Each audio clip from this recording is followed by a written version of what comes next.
I remember hanging off this panel of windows and how it gave a little, and I was just incredibly scared that I might fall and die. How did I get to this point?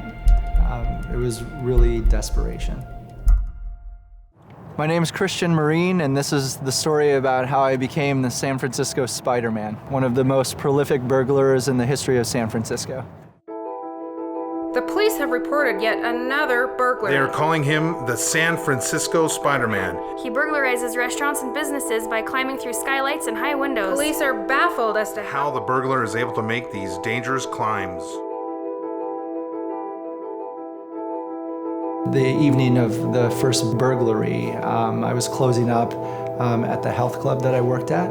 I had lost all of my money at the casino, and as I was about to transfer the nightly deposit into the safe, I realized, I was holding a bunch of cash, and that I could maybe take this with me to the casino and gamble with it, and then win money and replace it and kind of solve my problems. At least that's what it felt like at that point. So I ended up taking the money to the casino that night.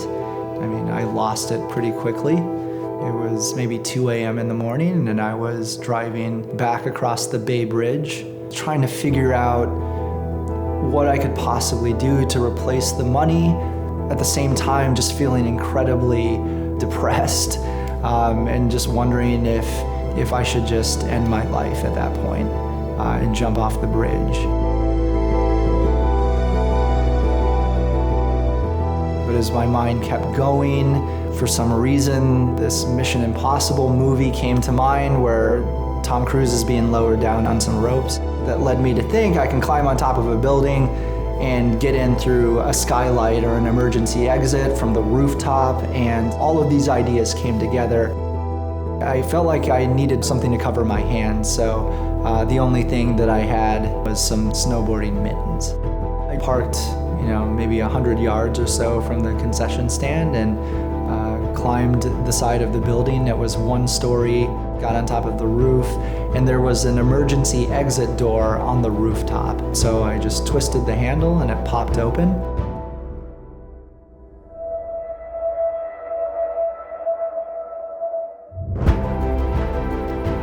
In the back of my mind, there was this idea that the police would arrive within an 8-minute period of time if I had somehow tripped an alarm.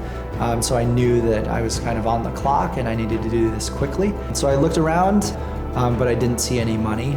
I was really distraught, so I made all of this effort and I couldn't find any money. When I decided to take one final look, this time I looked underneath the counter and there was a large safe with the door open, and it had $5,500 in it. And so I wrapped all of the money in my sweater and ran away, and that was the first burglary.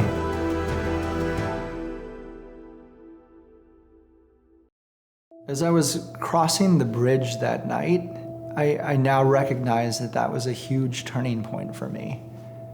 Do I jump off the bridge and end my life and just be done with this? Or do I figure out a way that I can keep this all still very secret and replace this money? But it was the secrecy, and I think just wanting to rely only on myself that led to my downfall.